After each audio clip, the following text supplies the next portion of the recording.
Enger's Landing, Enger's Conquest. It is easy to talk of Westeros today, 3 major kingdoms under the rule of Lannister, Sevenstar and Durrandon. But this was not so during the time of Enger's Landing, with the best count of kingdoms being some 66 independent realms in Westeros, ranging from the Valyrians on their dusky island of Dragonstone, to the Tarths of Tarth, the Dusk Kings of Duskendale, the Mudds of Oldstones, all fractured with their own laws and customs. Only one was truly united: the North.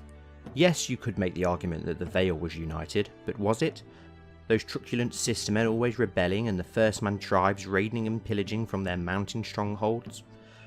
The Reach, a cornucopia of lords claiming who had a better descendancy to Garth Greehand, be they First Man or Andal, Old God Follower or New.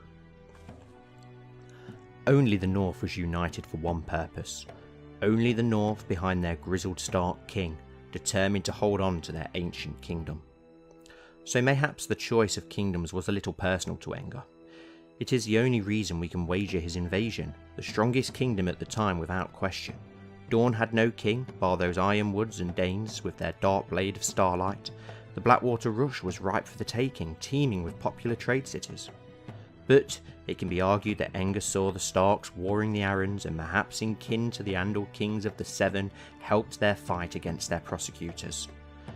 Maybe he was simply an opportunist, but it is most likely he was driven by revenge. We know so much of Enger as a man, his accolades are endless, but he was not without fault. He was an unforgiving and rash man, prone to fits of anger, but not cruelty. But he was certain to set for the North. From the salt shore to the crossfort, he had options aplenty. He was only ever destined for one, as if his purpose had been written by the gods. Alas, on the 3rd moon, 0 before Enger's Landing, the Andal host left the city in the Father's Hills and marched to the Andal coast. Although it would be some time before they sailed, as the Aran fleet would have to sail the Rhoynar and around to embark these troops. Though, in this period of waiting, the dragons came for House Aran, Cappold and King Eldrick. Enger's close and dear friend burned. One man made a joke in poor taste that the fat on him must have burned for hours. Enger took off his head. In a queer first adoption of Northman culture, he struck his head from his shoulders with no less a blade than the stranger, his brother's sword. For it was him I am sending him to see, Enger reasoned. It may have been in the light of Northman tradition, but Enger was never an erudite man. Much unlike his successors, he was never prone to bend to the Northman's ways. It is noted that Owen Sevenstar had struck a firm friendship with the youngest Aran bastard in their wait for the fleet. The custom of House Aran was to give their bastards names of trees, so this young man took the name Seymour, and the two shared their ambitions and each other's trust. They were both keen architects, with their love for logistical matters bonding them. The boy Lucamore went on to be the founder of House Seymour and the king of Willowwood in time, inheriting from the Rygers, after marrying Lord Rygers' maiden daughter and heir. But this is beyond our purpose, and the history of Andalia. But not beyond the purpose of Owen. The young man with dazzling blue eyes and golden hair was turning into the most puissant knight, winning the squire's tourney, grievously maiming one of the members of House Caswell, the father who had brought a third of Enger's strength, some 5,000 men. He up and left, stating heatedly that revenge would one day be observed on House Sevenstar by a member of his house. Only the intervention of Princess Jonquill swayed battle in an unprecedented turn of mood in camp. And it is noted that House Caswell and this very same maimed boy invaded the north during the years of Ambrose, much to his worry. They spent the next 23 days from the 3rd to the 30th planning where in the north they ought to land. It is to Steffan we turn now as they deliberated their landing. It was never a matter of much contention. There were shouts for other places. Some folk called for Skagos. We all laughed and he left tail between his legs. Wilbert Josso made the claim that we should sail around Westeros to the Barrowlands. What better legitimacy than the home of the Thirst Kings, he pleaded. But it was Enger, crown ahead, who settled the matter. Here. He pointed one finger down on the carved table in the shape of Westeros, a gift from the bankers. He pointed at the white knife. I've been learning the northern lands for years now. This is where the bay never freezes.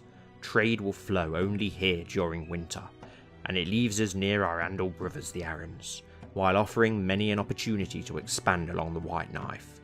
Lord of the White Knife they'll call me. I'm not too keen on that. We must do some expanding, I believe, my lords. And that was that. It was settled. Enger had such an easy grace, be that in council, on the dance floor, or on the battlefield. He was without peer. Except me. I knocked him into the dirt time after time.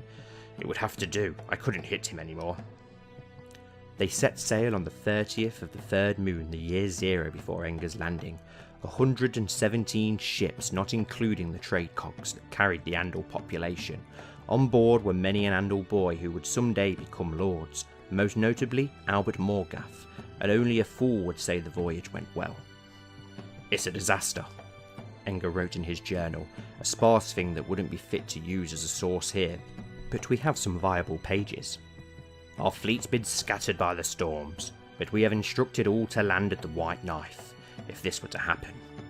If not, make for the Broken Branch. I can only pray they make it."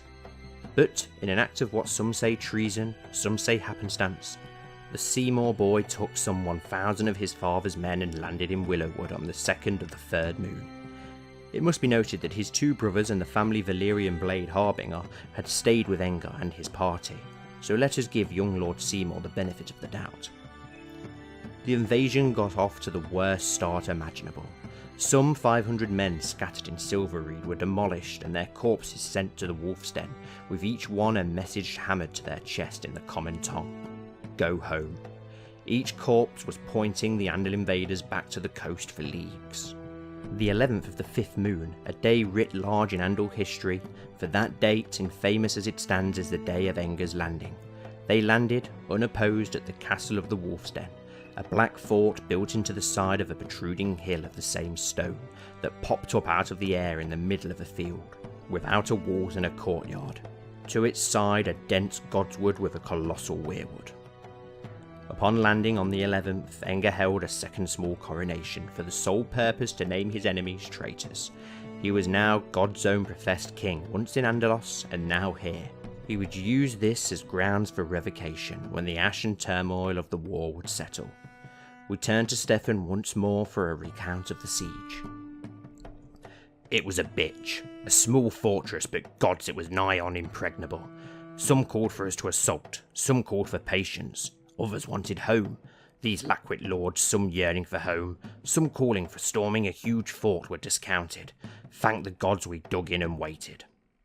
The thirstmen defenders numbered around 2,000, mainly made up of green boys and greybeards. They were outnumbered 5 to 1, but the Northmen are nothing if they aren't stubborn. A small naval battle took place in the bay. In some fit of madness, 6 Stark ships briefly attacked the 117 Andal Armada. The Sea Wolves retreated, tails between their legs, with their flagship and captain's death. Alas, the never-ending siege of the Wolf's Den came to an end. 181 days. A year had passed since Enger had rallied the men to his cause in 6609, or one before Enger's landing. Harold Blackstar would be the one to win the siege through covert agents and paying some drunkard Northmen to open a postern gate. Alan de Salzard was the first through the gate. The scarred holy warrior had a torch in one hand and a sword in the other, screaming a curse. It is the first we hear of Alandar, the founder of that esteemed noble house. The Valemen would take vengeance for the slaughter at Silverreed, as 13,000 men slaughtered the Stark host led by King Theon himself. But to think this was a retaliation for the Sevenstar losses is a fool's folly. The Valemen, it would turn out, were not a fan of having Andal neighbours, for the same reason as Ambrose, Enger's successor. Firstman troops are easy to cut down, a horse, but mailed knights on mailed knights is most taxing on one's levies. But it must be noted that Theon was leading his horse and his foot was waiting in Moat Cailin. Why he decided to face these Valemen, I can offer an answer. He was Theon Stark, that is why. But, much to Enger's annoyance, the Valemen captured Theon Stark.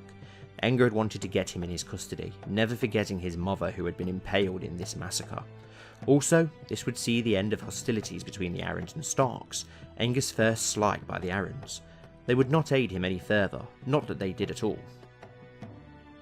Oldcastle would be the next to be besieged. The future seat of House Blue would pose a larger threat than the Wolf's Den, as during this time in the Duchy of the White Knife, Oldcastle was in fact the capital, the seafront castle a hub for the region in both culture and religion. Some 3,000 defenders clutched spears in hope to assuage the Andal Pretender, as they named him. The siege camp would be the site of an unusual event, as Eustace Capald, the very same man who raved that Enger was given the place of pride at the Great Council, was married to Jonquill Sevenstar.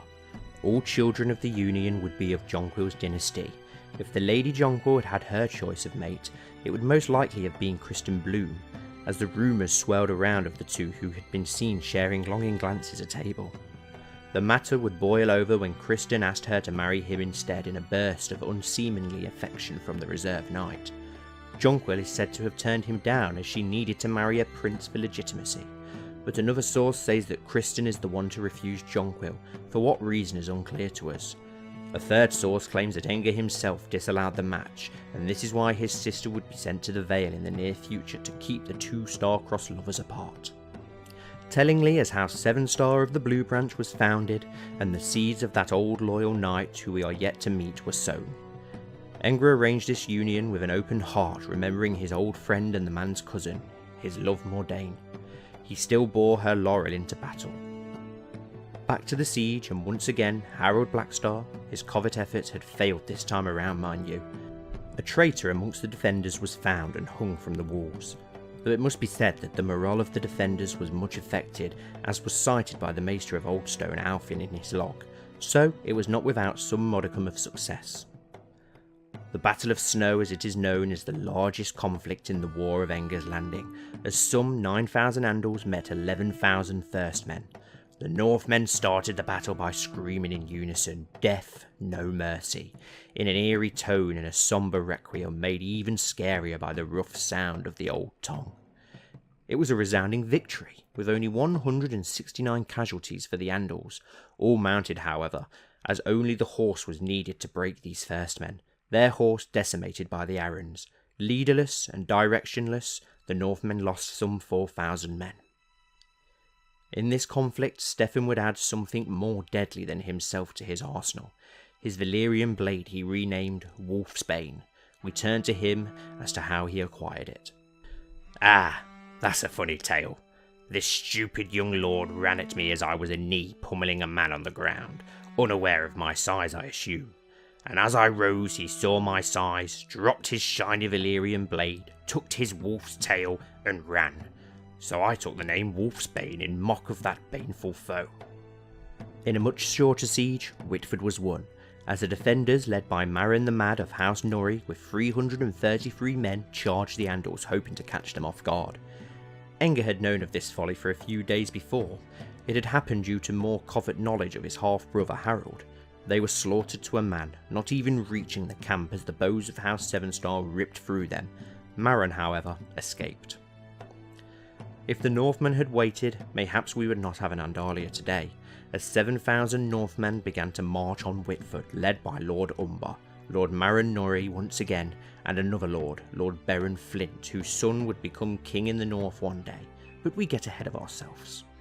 They were bolstered by the feat of recapturing the old castle. Filled with arrogance and ambition, they were crushed by the Andals, with the Northmen's host being halved in one day. Owen's manhood had truly bloomed, and Enger took note as he married him to Jonquill of House Colton, a surpassingly beautiful woman with the aquiline features of Valyria and jet black hair, the daughter of another Andal conqueror in Hellholt who went on to be a petty king. The lands of the soon-to-be White Star were captured in haste as Enger got word of a Stark army recapturing the Wolf's Den, the first time Enger would attack a host smaller than his. Enger would win this battle in the shadow of that black castle, the Wolf's Den, as he forced a retreat of Lord Beren Flint of the Hill Clansmen. This battle, the Battle of Hardmead as it is known, was the turning point. Theon was crushed on all fronts. Enger wanted the man's head, but his friend Lord Danes cautioned him, reminding him of his duty to his people and his culture. But that was that.